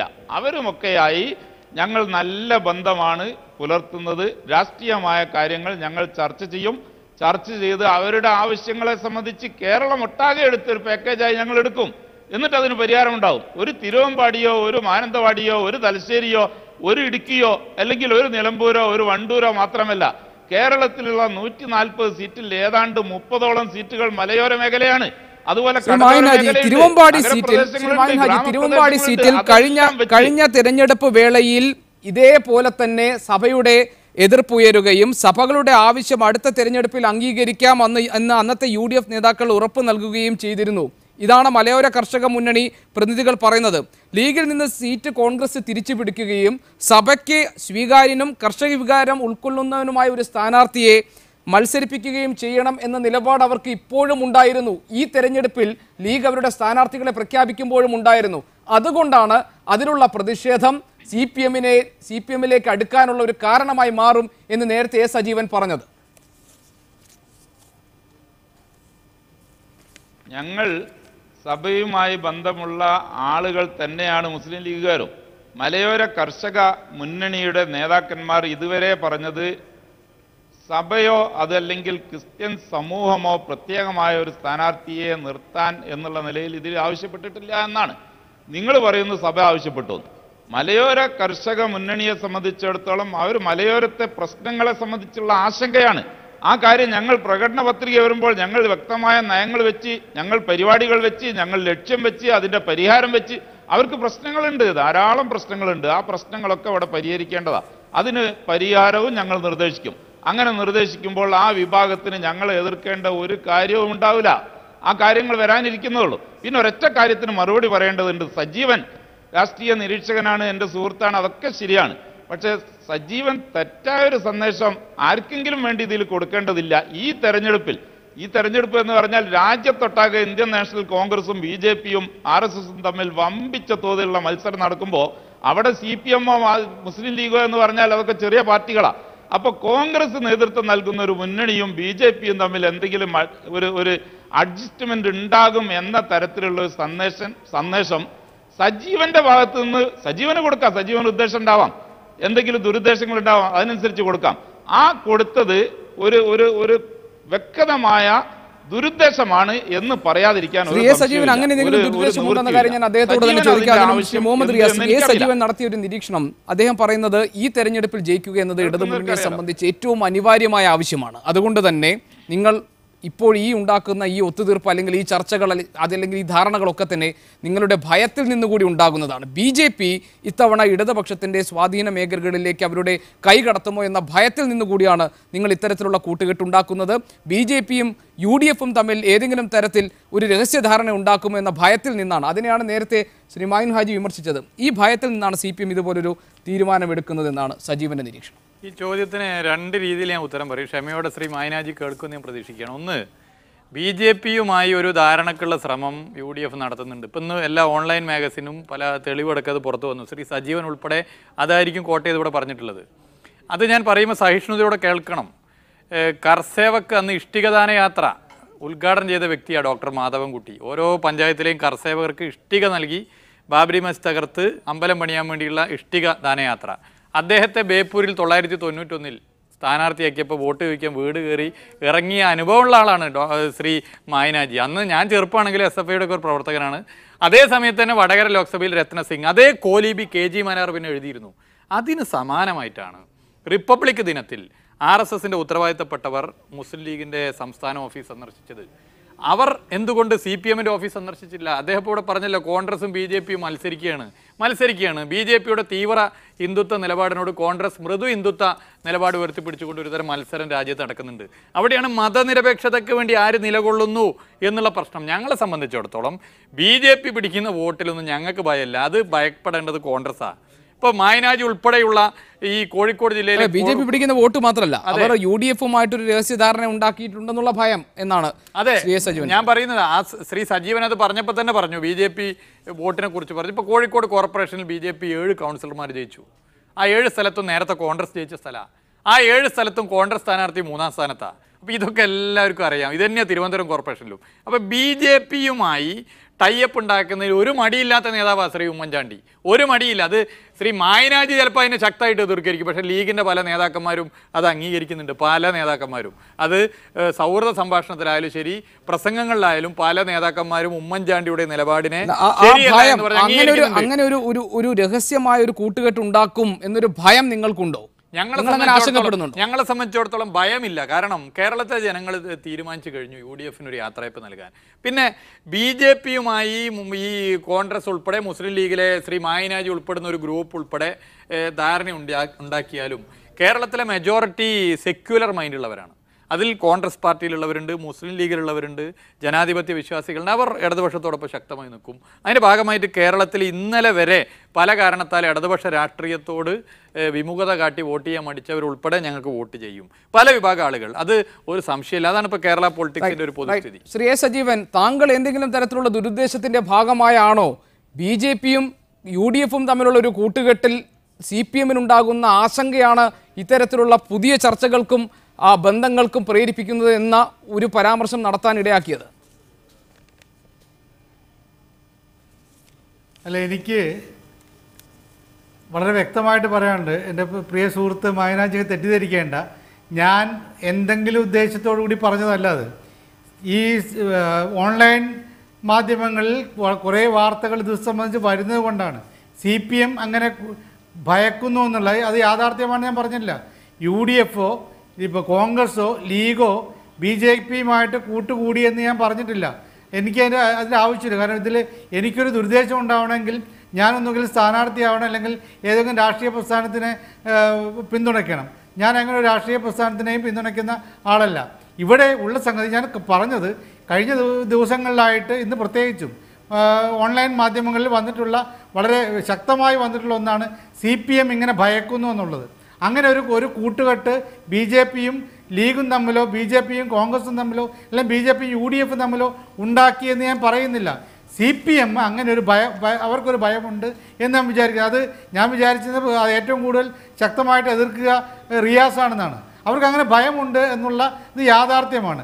അതിനെ തടയാൻ വേണ്ടിയിട്ടാണ് നേരത്തെ അവരൊരിക്കലും ശ്രദ്ധിക്കാത്തൊരു മേഖലയായിരുന്നു ഈ മധ്യ കേരളം. അവിടെ ഇത്രയും രാഷ്ട്രീയമായിട്ടുള്ള തന്ത്രങ്ങൾ നടപ്പാക്കിയിട്ട് കേരള കോൺഗ്രസ് എമ്മിലും അത് കഴിഞ്ഞ് കേരള കോൺഗ്രസ് ജേക്കബിലും ഒരു വലിയ പിളർപ്പുണ്ടാക്കി മാറ്റി. വലുതോ ചെറുതോ ആയിട്ടുള്ള പിളർപ്പുണ്ടാക്കിയതിന് പിന്നിൽ ഈ ഒരു ഭയമാണ്. ഇതോടൊപ്പം അവർ ഓർക്കാതെ അവർക്ക് കിട്ടിയ ഒരു അവസരമാണ് തിരുവമ്പാടി. ആ തിരുവമ്പാടിയിൽ നിന്നുള്ള പ്രതികരണം ഉണ്ടായ ഉടൻ തന്നെ CPM നേതാക്കന്മാർ വളരെ എളുപ്പത്തിൽ അവർ പറയുന്ന കാര്യങ്ങൾ ശരിയാണ്, അവരുടെ കാര്യങ്ങൾ കേൾക്കേണ്ടതാണെന്നൊക്കെ പറയുന്നത് ഈ ഒരു അവസരത്തിന് വേണ്ടിയിട്ടാണ്. അപ്പോൾ രാഷ്ട്രീയ തന്ത്രം അവർ പയറ്റുന്നത് ഈ ഭയത്തിന്റെ പേരിലാണ് ഞാൻ പറയുന്നത്. വരുന്ന നിയമസഭാ തെരഞ്ഞെടുപ്പിൽ CPM ഇടുക്കി മോഡൽ പയറ്റുമോ? ഈ ചർച്ചയിൽ പങ്കെടുക്കാനുള്ളത് ശ്രീ മൈൻ ഹാജി, ശ്രീ മുഹമ്മദ് റിയാസ്, ശ്രീ A. സജീവൻ എന്നിവരാണ്. വളരെ ചെറിയൊരു ഇടവേളയ്ക്ക് ശേഷം ഈ ചർച്ചയുടെ രണ്ടാം ഘട്ടത്തിലേക്ക് ഉടൻ മടങ്ങി. വരുന്ന നിയമസഭാ തെരഞ്ഞെടുപ്പിൽ CPM ഇടുക്കി മോഡൽ പയറ്റുമോ? ഈ വിഷയത്തിൽ ചർച്ചയ്ക്ക് എത്തിയിട്ടുള്ളത് മുസ്ലിം ലീഗിന്റെ ശ്രീ മൈൻ ഹാജി, CPMന്റെ ശ്രീ മുഹമ്മദ് റിയാസ്, മാധ്യമപ്രവർത്തകൻ ശ്രീ A. സജീവൻ എന്നിവരാണ്. ശ്രീ മൈൻ ഹാജി, നേരത്തെ A. സജീവൻ നടത്തിയത് അദ്ദേഹം ഒരു നിരീക്ഷണമാണ്. അദ്ദേഹം പറയുന്നു CPMന് ആ തരത്തിൽ BJPയും UDFും തമ്മിൽ ഒരു രഹസ്യ കൂട്ടുകെട്ടുണ്ടാക്കുമോ, ഒരു ചതിവ് അതിന് പിന്നിൽ ഉണ്ടാകുമോ എന്ന ഭയത്തിൽ നിന്നാകാം ഇത്തരം പുതിയ കൂട്ടുകെട്ടുകളെ കുറിച്ച് ആലോചിക്കാൻ പ്രേരിപ്പിക്കുന്നതെന്നാണ്. പക്ഷേ മുഹമ്മദ് റിയാസ് അത് നിഷേധിച്ചില്ല. മുഹമ്മദ് റിയാസ് ശരിക്കും അത്തരമൊരു ചതിപ്രയോഗം അല്ലെങ്കിൽ അത്തരത്തിലൊരു രാഷ്ട്രീയ രഹസ്യധാരണ BJPയുമായി UDF ഉണ്ടാക്കാനുള്ള സാധ്യതയുണ്ട് എന്ന ആക്ഷേപം ഉന്നയിക്കുകയാണ് ഈ ചർച്ചയിൽ ചെയ്തത്. ശ്രീ മൈൻ ഹാജി.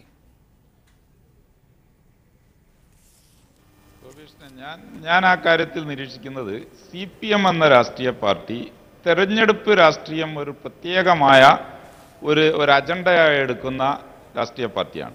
അതിലവർക്ക് അവരുടെ ലക്ഷ്യമോ നയമോ ഒരു രാഷ്ട്രീയമായ എത്തിക്സും ഇല്ലാതെ തെരഞ്ഞെടുപ്പ് രാഷ്ട്രീയത്തെ കാണുന്നവരാ CPM. ഞാൻ നേരത്തെ തന്നെ പറഞ്ഞു. ഇപ്പോൾ മുഹമ്മദ് റിയാസ് നേരത്തെ പറഞ്ഞല്ലോ, ഗോപീഷ്ണൻ ഇടപെട്ടുകൊണ്ട് എനിക്ക് പറയാൻ കഴിഞ്ഞില്ല. ലീഗ് മലപ്പുറം ജില്ലയിൽ പോലും കുഴപ്പമെന്ന് പറഞ്ഞു. ഞാൻ മുഹമ്മദ് റിയാസിനെ വെല്ലുവിളിക്കുകയാണ്. മുസ്ലിം ലീഗ് കഴിഞ്ഞ തവണ വിജയിച്ച 20 സീറ്റിലും കോണി അടയാളത്തിൽ മുസ്ലിം ലീഗിന്റെ സ്ഥാനാർത്ഥികൾ മത്സരിക്കും. ഒരു തരത്തിലുള്ള അഭിപ്രായ വ്യത്യാസവുമില്ലാതെ അത് മുഴുവൻ വിജയിച്ചു കയറും. എന്നാൽ മാർക്സിസ്റ്റ് പാർട്ടിയുടെ നേതാവാണല്ലോ മുഹമ്മദ് റിയാസ്. പറയാൻ സാധിക്കുമോ CPM കഴിഞ്ഞ തവണ മത്സരിച്ചെടുത്ത് മുന്നണി CPMന് അനുവദിച്ച സീറ്റാണെങ്കിൽ അവിടെ ഈ പാർട്ടിയുടെ ചിഹ്നത്തിൽ പാർട്ടിക്കാരായ ആളുകൾ മത്സരിക്കുമെന്ന്?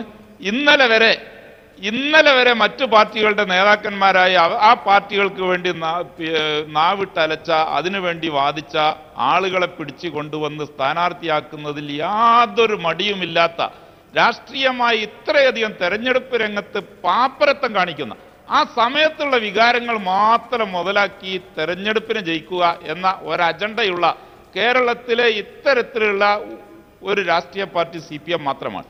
നാവ് കൊണ്ട് പറയാൻ കഴിയുന്നതൊക്കെ പറയാം. നേരത്തെ പറഞ്ഞല്ലോ, ലീഗ് ഓഫീസിൽ RSSകാരൻ വന്നു. റിയാസിനറിയോ, നിങ്ങളുടെ മേയർ VKC മുഹമ്മദ് കോയ അവர்களுണ്ടല്ലോ, അദ്ദേഹത്തോടൊപ്പം അദ്ദേഹത്തിന്റെ വീട്ടിൽ പോയി ബ്രേക്ക്ഫാസ്റ്റ് കഴിച്ചിട്ടാ ഇവര് ലീഗ് ഓഫീസിലേക്ക് വന്നത്. VKC മുഹമ്മദ് കോയയുടെ വീട്ടിൽ ചെന്ന് ബ്രേക്ക്ഫാസ്റ്റ് കഴിച്ചാൽ അതൊരു കുറ്റമല്ല. അതവർ മാർക്സിസ്റ്റ് പാർട്ടിയെ വലുതാക്കാൻ വേണ്ടി, മാർക്സിസ്റ്റ് പാർട്ടിക്ക് വേണ്ടി ആളെ കൂട്ടാൻ വേണ്ടി ചെന്നത്. ലീഗ് ഓഫീസിൽ അവർ വന്ന് വേറെ എന്തെങ്കിലും സംസാരിച്ചാൽ, ലീഗ് പ്രസിഡന്റിനോട്, ലീഗിന്റെ ജില്ലാ പ്രസിഡന്റിനോട് എന്തെങ്കിലും സംസാരിച്ചാൽ അത് വലിയ അപരാധം. ഈ പാർട്ടിയുടെ നയം തന്നെ അത് ജനങ്ങൾ മനസ്സിലാക്കിയിട്ടുണ്ട്. മുഹമ്മദ് റിയാസ് പറഞ്ഞല്ലോ UDFന് യാത്രയപ്പ് നൽകും. ഈ തെരഞ്ഞെടുപ്പ് UDFന് യാത്രയപ്പ് നൽകുക. മാർക്സിസ്റ്റ് പാർട്ടിയുടെ ഇത്തരം നയവഞ്ചക, ഞാൻ പറയട്ടെ, നിങ്ങൾ അവർക്കൊക്കെ പറയാൻ ഇഷ്ടം പോലെ സമയം കൊടുത്തല്ലോ. എന്നോട് ആ നീതി കാണിക്കണം ബഹുമാനപ്പെട്ട എന്റെ പ്രിയപ്പെട്ട മോഹനകൃഷ്ണൻ, ഗോപികൃഷ്ണൻ, എന്നോട് മാധവൻകുട്ടിയുടെ കാര്യം കൂടി ഒന്ന് പറയണം. 91 വടകര ബേപ്പൂർ മോഡൽ. മുഹമ്മദ് റിയാസ്, ഞാൻ പറയട്ടെ, മുഹമ്മദ് റിയാസ് എന്നോട് പറഞ്ഞല്ലോ നേരത്തെ, സഹിഷ്ണുത കാണിക്കണം.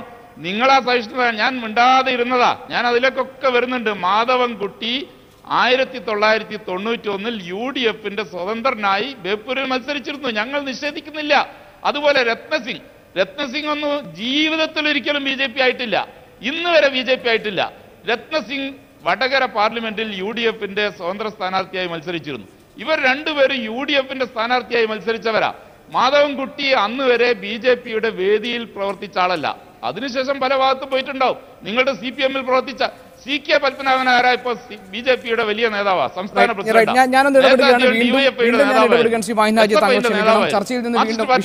വീണ്ടും നമ്മളെല്ലാം വ്യതിചലിച്ചു പോകുന്നു. ദയവായി താങ്കൾ ക്ഷമിക്കണം ശ്രീ മുഹമ്മദ് റിയാസ്. ഒരൊറ്റ കാര്യം, മലയോര അല്ല ഞാൻ വരാം. മലയോര സമയം കൊടുക്കുക. ഞാൻ മറുപടി പറയുമ്പോഴേക്ക് താങ്കൾ ഇടപെടുക, അത് പറയാൻ പാടില്ല. റിയാസിൽ നിന്ന് തെറ്റിയ ചോദ്യങ്ങൾ ചോദിക്കാം, എന്നിട്ട് ജനങ്ങളുടെ ഇടയിൽ കൺഫ്യൂഷൻ ഉണ്ടാക്കുക. എന്താ ഗോപികൃഷ്ണനും അങ്ങനെ ഒരു അജണ്ട ഉണ്ടോ? കൺഫ്യൂഷൻ വരില്ലല്ലോ. ഗോപികൃഷ്ണനും അങ്ങനെ ഒരു അജണ്ട ഉണ്ടോ?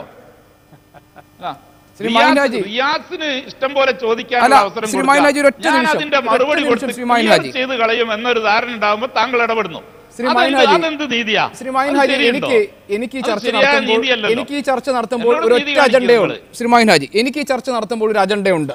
അതൊരൊറ്റ അജണ്ടയേ ഉള്ളൂ. നിങ്ങൾ ഈ വിഷയത്തിൽ നിന്നുകൊണ്ട് നമ്മൾ മാറിപ്പോകുമ്പോൾ ലീഗ് ഓഫീസിൽ RSSകാരൻ വന്നു, അതിന് മറുപടി പറയാനാണ് ഞാൻ താങ്കൾക്ക് ഇത്രയും സമയം അനുവദിച്ചത്. അങ്ങനെ റിയാസ് പറഞ്ഞു എന്ന് പറഞ്ഞപ്പോൾ അതിന് മറുപടി പറഞ്ഞില്ലല്ലോ. ശ്രീ മുഹമ്മദ് അതിൽ ഇടപെട്ടില്ലല്ലോ.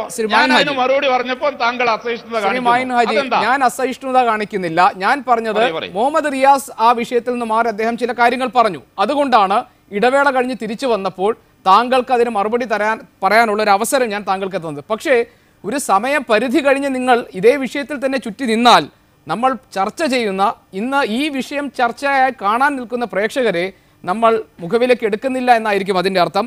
അതുകൊണ്ട് ഞാൻ ആവർത്തിക്കുന്നു, എനിക്കൊരു ഒറ്റ അജണ്ടയേ ഉള്ളൂ. നമ്മൾ ചർച്ച ചെയ്യുന്ന വിഷയത്തിൽ നിന്നുകൊണ്ട് നിങ്ങൾ നിങ്ങളുടെ നിലപാട് വ്യക്തമാക്കണം. ശ്രീ മായിൻഹാജി, എനിക്ക് മറ്റൊരു തരത്തിലുള്ള പക്ഷപാതത്വമില്ല. ഞാൻ താങ്കൾക്കും മറ്റ് രണ്ട് അതിഥികൾക്കും ഒരുപോലെ സമയം അനുവദിക്കും, നിങ്ങൾ പറയുന്ന കാര്യങ്ങൾ വിഷയത്തിൽ ഊന്നി നിന്നുകൊണ്ടാണെങ്കിൽ. ശ്രീ മുഹമ്മദ് റിയാസ്, എൻ്റെ ചോദ്യം താങ്കളോട് ഇനിയുള്ളത്, നിങ്ങൾ മലയോര വികസന സമിതിയുടെ കാര്യത്തിലായാലും ഹൈറേഞ്ച് സംരക്ഷണ സമിതിയിലൂടെ ആയാലും സഭയിൽ നിന്ന് ഏത് തരത്തിലുള്ള പിന്തുണയാണ് ഈ തെരഞ്ഞെടുപ്പിൽ നിങ്ങൾ പ്രതീക്ഷിക്കുന്നത്? കേരള കോൺഗ്രസ് എമ്മിൽ നിന്ന് വിട്ടുവന്ന ഫ്രാൻസിസ് ജോർജ് വിഭാഗത്തെ ഉപയോഗിച്ച് ഏത് തരത്തിലുള്ള ഒരു മുന്നേറ്റം നിങ്ങൾക്ക് മലയോര മേഖലകളിൽ നടത്താൻ കഴിയുമെന്ന് നിങ്ങൾ പ്രതീക്ഷിക്കുന്നു? ഒന്ന്, ഈ ചർച്ചയിൽ ഏറ്റവും സമയം കുറവ് കിട്ടിയ ഒരാളാണ് ഞാൻ. അതുകൊണ്ട് ഇത് മുഴുമിപ്പിക്കാൻ എനിക്ക് സമയം തരണം. മായനാജിക്ക് കൊടുത്തതിൻ്റെ അടുത്ത് പോലും സമയം എനിക്ക് തന്നിട്ടില്ല. അപ്പോൾ ഒന്ന് പറയാൻ സമ്മതിക്കണം. ഒന്ന്, കേരളത്തിലെ വ്യത്യസ്ത മേഖലകളിലെ ജനവിഭാഗങ്ങൾ കടുത്ത പ്രയാസം അനുഭവിച്ച കാലമായിരുന്നു 5 കൊല്ലം. ആ ജനവിഭാഗങ്ങളുമായ ഒരു കോൺവെർസേഷന് ഞങ്ങൾ നേരത്തെയും തയ്യാറായിട്ടുണ്ട്, ഇപ്പോഴും തയ്യാറാണ്. അതിൽ സംഘടനകളുണ്ടാകാം, വ്യക്തികളുണ്ടാകാം, ഗ്രൂപ്പുകളുണ്ടാകാം, ഭരണകക്ഷിയിലെ തന്നെ രാഷ്ട്രീയ പാർട്ടികളിൽ അസംതൃപ്തിയുള്ളവരുണ്ടാകാം. അങ്ങനെ രാഷ്ട്രീയമായ കാരണത്താൽ ഈ ഗവൺമെൻറ്റിനോട് കടുത്ത അഭിപ്രായ വ്യത്യാസമുള്ളവരും ഒക്കെയായി ഞങ്ങൾ ടോക്ക് നടത്തും, ഒരു ഡയലോഗ് ഞങ്ങൾ തയ്യാറാണ്. അത് ഒരു ജനാധിപത്യത്തിൽ വളരെ മാതൃകാപരമായി നാം കാണേണ്ട ഒരു രീതിയാണ്. അത് മുമ്പും പലരും ചെയ്തിട്ടുണ്ട്. എന്നാൽ സീറ്റ് കിട്ടാത്തതിൻ്റെ മുകളിലോ അല്ലെങ്കിൽ മറ്റൊന്നതിൻ്റെ മുകളിലോ അല്ലെങ്കിൽ തെരഞ്ഞെടുപ്പിൽ ഒരു സ്ഥാനാർത്ഥിയാകുക എന്നുള്ള ലക്ഷ്യത്തിൻ്റെ മുകളിലോ ആളുകൾ ഞങ്ങളെ സമീപിക്കുകയോ തെരഞ്ഞെടുപ്പിൽ കാണുകയോ ചെയ്യുന്നതിനെ പ്രോത്സാഹിപ്പിക്കുന്നവരല്ല ഞങ്ങൾ. അങ്ങനെ പ്രോത്സാഹിപ്പിച്ചിരുന്നെങ്കിൽ തെരഞ്ഞെടുപ്പ്, കേരളത്തിൽ നിയമസഭാ തെരഞ്ഞെടുപ്പ് ഇപ്പോഴല്ല നടക്കുക, നേരത്തെ നടക്കുമായിരുന്നു. UDF പല MLA മാരും വരാൻ തയ്യാറായിരുന്നു. ഞങ്ങൾക്ക് സഭ കൂടുന്ന സമയത്ത് അവരെ നോക്കാൻ തന്നെ പേടിയാണ്. നോക്കിയാൽ തന്നെ എന്താ വരണോ എന്ന് ചോദിക്കുന്ന രീതിയിലേക്കായിരുന്നു. അപ്പോൾ ഞങ്ങൾ അങ്ങനത്തെ കുതിരക്കച്ചവടത്തിനൊന്നും തയ്യാറാകാത്തവരാണ്. രാഷ്ട്രീയമായ കാരണവുമായി ബന്ധപ്പെട്ട ഡയലോഗ് ഞങ്ങൾ തയ്യാറാണ്. ഇപ്പോൾ ഈ മേഖല, തിരുവമ്പാടി ഉൾപ്പെടെയുള്ള മലയോര മേഖലയിലെ ജനങ്ങൾ നേരിടുന്ന പ്രശ്നം അത് മതസാമുദായിക പ്രശ്നമൊന്നുമല്ല. മതസാമുദായിക പ്രശ്നമാക്കി മാറ്റി തീർക്കാനാണ് ശ്രീ ഉമ്മൻചാണ്ടി ആ കത്ത് ചോർത്തിയത്. അവിടുത്തെ പ്രശ്നം കസ്തൂരിരംഗൻ റിപ്പോർട്ടാണ്. അവിടുത്തെ പ്രശ്നം കാർഷിക മേഖല നേരിടുന്ന പ്രശ്നമാണ്. അവിടുത്തെ പ്രശ്നം റബ്ബറിൻ്റെ വിലത്തകർച്ചയാണ്. ആ പ്രശ്നങ്ങളുമായി ബന്ധപ്പെട്ട് ആ മേഖലയിലെ ജനങ്ങളുമായി ഒരു ഡയലോഗിന് ഞങ്ങൾ തയ്യാറാണ്. അത് തിരുവമ്പാടി മാത്രമല്ല, മൊത്തം കേരളത്തിലെ മലയോര മേഖലയിലെ ജനങ്ങളുമായി ഞങ്ങൾ തയ്യാറായിട്ടുണ്ട്. അത് ലോക്സഭാ തെരഞ്ഞെടുപ്പിൽ ഞങ്ങൾ തയ്യാറായിട്ടുണ്ട്. അതിനെ എന്തിനിവർ ഭയപ്പെടുന്നു? അതിനെ എന്തിനിങ്ങനെ ഭയപ്പെട്ടു പോകുന്നു? ഈ അസഹിഷ്ണുത എന്നുള്ള പദമെങ്കിലും ഒരു മായനാജിയെ പോലെയുള്ളവർ പറഞ്ഞതിൽ എന്തായാലും എനിക്ക് സന്തോഷമുണ്ട്. കോൺഗ്രസ്സിലെ പലരും അത് പറയാൻ തയ്യാറാകാത്തൊരു കാലമാണ്. അപ്പോൾ ഇതിന് തയ്യാറായി ഞങ്ങൾ വരുമ്പോൾ അതിനെ ഭയപ്പെടുന്ന രീതി ജനാധിപത്യത്തിന് ഭൂഷണമല്ല. പിന്നെ മറ്റു വെല്ലുവിളിക്കൊന്നും ഞാനില്ല. അദ്ദേഹം 1-2 പദപ്രയോഗങ്ങൾ വെച്ചു. വെല്ലുവിളി, ദാർഢ്യം, ധിക്കാരം, ഇതിനൊന്നും ഞാൻ തയ്യാറില്ല. 2006 പോലും പരാജയപ്പെട്ടു. ഞാൻ ഇടപെടുന്നു. ശ്രീ എ സജീവൻ, ഇവിടെ ലീഗിന്റെ സ്ഥാനാർത്ഥി VM ഉമ്മർ മാസ്റ്റർ ബിഷപ്പിനെ കണ്ട് സംസാരിച്ചു. അദ്ദേഹം പിന്നീട് മാധ്യമങ്ങളോട് പറഞ്ഞത്, ബിഷപ്പുമാരുമായി എനിക്ക് വളരെ നല്ല ഹൃദയബന്ധമാണ് ഉള്ളത്, അതുകൊണ്ട് തന്നെ അവരുടെ പ്രശ്നങ്ങൾ പരിഹരിക്കുന്നതിനും അവരുടെ പിന്തുണ ഉറപ്പാക്കുന്നതിനും ഒരു ലീഗ് സ്ഥാനാർത്ഥിയായി നിന്നുകൊണ്ട് തന്നെ തനിക്ക് കഴിയുമെന്ന കാര്യത്തിൽ ഉത്തമ വിശ്വാസമുണ്ട് എന്നാണ്. നേരത്തെ താങ്കൾ പറഞ്ഞു, ഇത്തവണ തിരുവമ്പാടി സീറ്റ് കോൺഗ്രസ്സുകാരുടെ കയ്യിൽ കിട്ടാൻ വേണ്ടി സഭ നടത്തിയ ശ്രമങ്ങൾ, അതിൽ നിന്നുണ്ടായ അത് കിട്ടാതെ പോയതിലുള്ള പ്രതിഷേധമാണ് ഇപ്പോൾ CPM ഒക്കെ ആയിട്ടുള്ള പുതിയ ചർച്ചകൾക്ക് വഴി തുറന്നിട്ടിരിക്കുന്നതെന്ന്. അങ്ങനെയാണെങ്കിൽ പ്രശ്നം പരിഹരിക്കാൻ വളരെ പെട്ടെന്ന് കഴിയുന്ന ഒരു വിഷയമാണോ UDFനെ സംബന്ധിച്ച് ഇത്? സഭയെ വീണ്ടും വിശ്വാസത്തിലെടുത്തുകൊണ്ട് അവരുടെ പിന്തുണ ഉറപ്പാക്കാൻ കഴിയുന്ന ഒരു ഇടപെടൽ UDFന് ഇനി സാധിക്കുമോ? അതല്ല, ഈ പറഞ്ഞതുപോലെ മലയോര വികസന സമിതിയുമായി ചർച്ചയ്ക്ക് തയ്യാറാവുകയും അവർ ആ ചർച്ചയ്ക്ക് വന്നിരിക്കാൻ തയ്യാറാവുകയും ചെയ്തിരിക്കുന്ന സാഹചര്യത്തിൽ ഇത് CPMന് ഗുണം ചെയ്യുന്ന തരത്തിലേക്ക് വളരും? അല്ലത് ഒരു പ്രശ്നവും പരിഹരിക്കാൻ പറ്റാത്തതാണ് എന്ന് നമുക്ക് തള്ളിക്കളയാൻ പറ്റില്ല. തീർച്ചയായിട്ടും ശ്രീ ഉമ്മർ മാസ്റ്റർ ഇപ്പോൾ എടുത്തുള്ള നിലപാട് അത് വളരെ നല്ല വളരെ കൃത്യമായ നിലപാടാണ്. ഒരു സ്ഥാനാർത്ഥി ചെയ്യേണ്ട ഒരു നിലപാട് കൂടിയാണ്. അദ്ദേഹം വളരെ പെട്ടെന്ന് തന്നെ സഭാ അധ്യക്ഷനെ പോയി കാണുന്നു, രൂപതാധ്യക്ഷനെ പോയി കാണുന്നു, മറ്റ് മലയോര സമിതിയുടെ ആളുകളുമായിട്ട് സംസാരിക്കുന്നു, അവരെ വിശ്വാസത്തിലെടുക്കുന്നു, അവർക്ക് വേണ്ടി ചെയ്യുമെന്നൊക്കെ പറയുന്നത് ഒരു സ്ഥാനാർത്ഥി ഈ പ്രശ്നം ഇതൊരു ഗുരുതരമായ പ്രശ്നമാണ് എന്നും ഈ മലയോര വികസന സമിതിയെ പിണക്കിയിട്ട് അതിൻ്റെ പിറകിലൂടെ ഒരു സഭയെ പിണക്കുകയോ അല്ലെങ്കിൽ ഒരു സമുദായത്തെ പിണക്കുകയോ ചെയ്യുമ്പോൾ അത് കുറേ വോട്ടിൻ്റെ ഒരു മാറിപ്പോകലിന് ഒരു തിരിച്ചടിക്ക് സാധ്യതയുണ്ടാകുമെന്ന് മനസ്സിലാക്കി തന്നെയാണ് ഉമ്മർ മാസ്റ്റർ പോയിട്ടുള്ളത്. ആദ്യഘട്ടത്തിൽ എനിക്ക് തോന്നുന്നു ചില പ്രതികരണങ്ങൾ ഇവരുടെ വെല്ലുവിളിയെ അതേ രീതിയിൽ നേരിടാവുന്ന രൂപത്തിലുള്ള ചില പ്രതികരണങ്ങൾ ഉണ്ടായിപ്പോയിരുന്നു. അത് പെട്ടെന്ന് തന്നെ മനസ്സിലാക്കിയിട്ടാണ് ഉമ്മർ മാസ്റ്റർ ഈ രൂപതാധ്യക്ഷനെ പോയി കാണുന്നതും മറ്റും ചെയ്യുന്നത്. അപ്പോൾ അതൊരു നീക്കമാണ്. ആ നീക്കം വിജയിക്കുമോ അതല്ല LDFൻ്റെ നീക്കമാണോ വിജയിക്കുക എന്നൊക്കെ പറയുന്നത് ഈ മലയോര വികസന സമിതി ഇപ്പോൾ മുന്നോട്ടേക്ക് വെക്കുന്ന അവരുടെ ഇപ്പോഴത്തെ പ്രതികരണം അനുസരിച്ച് ഞങ്ങൾ പ്രത്യേകമായൊന്നും പറയുന്നില്ല, ചർച്ചകൾ നടക്കട്ടെ, ചർച്ചകൾ നടന്നിട്ട് ഞങ്ങൾ അവസാനം കാര്യങ്ങൾ പറയാം എന്ന രീതിയിലാണ് പറയുന്നത്. അപ്പോൾ അതിലൊക്കെ അവരുടേതായിട്ട് ചില രാഷ്ട്രീയ ലക്ഷ്യങ്ങൾ കാണുന്നുണ്ടാകും. ആ രാഷ്ട്രീയ ലക്ഷ്യങ്ങൾ നിറവേറ്റി കൊടുക്കുന്ന എവിടെ നിന്നാണോ, അവരുടെ താല്പര്യങ്ങൾ സംരക്ഷിക്കപ്പെടുന്നത് എവിടെ നിന്നാണോ അത് യാഥാർത്ഥ്യമാവാനാണ് സാധ്യത. എന്തായാലും ഇത് വളരെ എളുപ്പത്തിൽ ഒരു പ്രശ്നവുമില്ല, ഞങ്ങൾ ഒരു കാഴ്ചയിലൂടെ ഒരു കൂടിച്ചേരലിലൂടെ ഒരു സംസാരത്തിലൂടെ മാത്രം തീർക്കാൻ പറ്റുന്ന പ്രശ്നമാണെന്ന് പറഞ്ഞിട്ട് കാര്യമില്ല. കാരണം രണ്ട് വിഭാഗവും ഒരേപോലെ ഇക്കാര്യത്തിൽ ഇടപെട്ട് കഴിഞ്ഞു. LDFും UDFും ഇക്കാര്യത്തിൽ ഇടപെട്ട് കഴിഞ്ഞിട്ടുണ്ട്. രണ്ട് വിഭാഗവും ഒരേപോലെ തന്നെ ശക്തമായിട്ട് ഈ മലയോര വികസന സമിതിയെയും സഭയെയും സ്വാധീനിക്കാൻ ശ്രമിക്കുന്നുണ്ട്. അതിലാര് വിജയിക്കുമെന്നുള്ള കാര്യം നമുക്ക് പറയാൻ പറ്റില്ല. എന്തായാലും ഇപ്പോഴത്തെ ഒരു അവസ്ഥയിൽ എനിക്ക് തോന്നുന്നു ഈ മലയോര വികസന സമിതിയുടെ നിലപാട് കുറേ കൂടി LDFന് അനുകൂലമായിട്ട് നിൽക്കുന്നതുകൊണ്ട് അവർക്ക് കുറേ കൂടി വിട്ടുവീഴ്ച ചെയ്താൽ ഇപ്പോൾ ഒരു പക്ഷേ മലയോര വികസന സമിതി നിർദ്ദേശിക്കുന്ന സ്ഥാനാർത്ഥിയൊക്കെ അവർ അംഗീകരിക്കാൻ തയ്യാറായി കഴിഞ്ഞാൽ ഇതൊരു വലിയ പ്രശ്നം തന്നെയായിരിക്കും, ഒരു കീറാമുട്ടിയായിരിക്കും എന്നുള്ള കാര്യത്തിൽ എനിക്ക് സംശയമില്ല.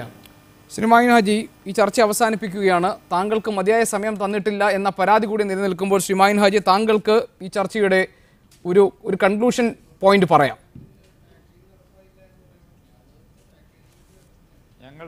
ഞങ്ങളെ സംബന്ധിച്ചിടത്തോളം ഞങ്ങൾ കേരളത്തിലെ രൂപതകളെയും രൂപതയുടെ അഭിവന്ദ്യരായ പിതാക്കന്മാരെയും വികാരിമാരെയും ഒക്കെ അങ്ങേയറ്റം ബഹുമാനിക്കുകയും അവരെ ഇന്ന് വരെ ഞങ്ങളുടെ ചരിത്രത്തിൽ അവർക്കെതിരെ ഒരു മോശമായ പദപ്രയോഗം പോലും ഞങ്ങൾ നടത്തിയിട്ടില്ല. രൂപതക്ക് പോലും ഇവിടെ ഡെഫിനിഷൻ വികൃതമായ ഡെഫിനിഷൻ ഇറക്കിയ ആളുകൾ ഞങ്ങളെ കൂട്ടത്തിലല്ല. അത്തരം മന്ത്രിമാരൊന്നും ഞങ്ങളെ കൂട്ടത്തിലുണ്ടായിട്ടില്ല. ഞങ്ങൾ അവരൊക്കെ ബഹുമാനിക്കുന്നു, അവരൊക്കെ വിശ്വാസത്തിലെടുക്കുന്നു. അവരുമായൊന്നും ഞങ്ങളൊരു അഭിപ്രായ വ്യത്യാസം ഈ തെരഞ്ഞെടുപ്പിൽ ഉണ്ടാവില്ല.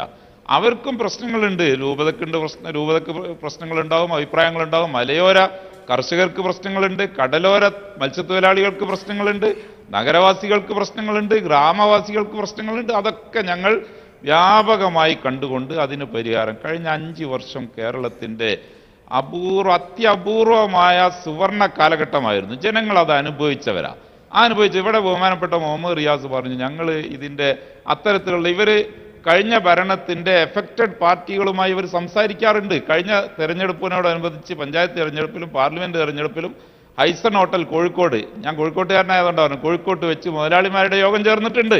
അങ്ങനെ ഈ ഭരണത്തിൻ്റെ സാധുക്കളുടെ പക്ഷത്ത് നിന്ന്, ജനങ്ങളുടെ പക്ഷത്ത് നിന്ന്, വികസനത്തിൻ്റെ പക്ഷത്ത് നിന്ന്, കർഷകരുടെ പക്ഷത്ത് നിന്ന്, കർഷക തൊഴിലാളികളുടെയും മത്സ്യത്തൊഴിലാളികളുടെയും കൈവണ്ടി തൊഴിലാളികളുടെയും സാധാരണക്കാരൻ്റെയും പക്ഷത്ത് നിന്ന് ഞങ്ങൾ പ്രവർത്തിക്കുമ്പോൾ, ഞങ്ങളുടെ ഭരണം നടക്കുമ്പോൾ അതിൻ്റെ ചില പ്രത്യാഘാതങ്ങൾ കുത്തകകൾക്കും കുത്തക മുതലാളിമാർക്കും ഉണ്ടായിട്ടുണ്ട്.